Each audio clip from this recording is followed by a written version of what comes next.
कोकणातील मासेमारीला ब्रेक लागल्यानं 1500 कोटींची उलाढाल ठप्प झाली आहे। कोकण किनारपट्टीवर कोट्यवधी रुपयांची उलाढाल करणारा आणि परकीय चलन मिळवून देणारा मासेमारी व्यवसाय हंगामाच्या सुरुवातीपासूनच वातावरणातील परिणाम आणि वादळामुळे आर्थिक अडचणीत आलाय।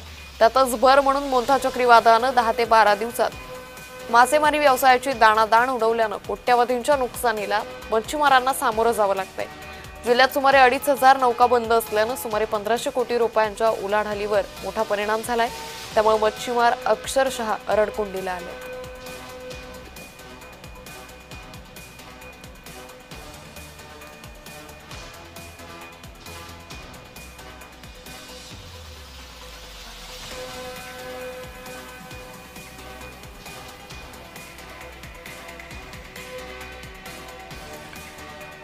तर मच्छीमारांना यामुळे मोठा फटका बसल्याचं सध्या पाहायला मिळत आहे।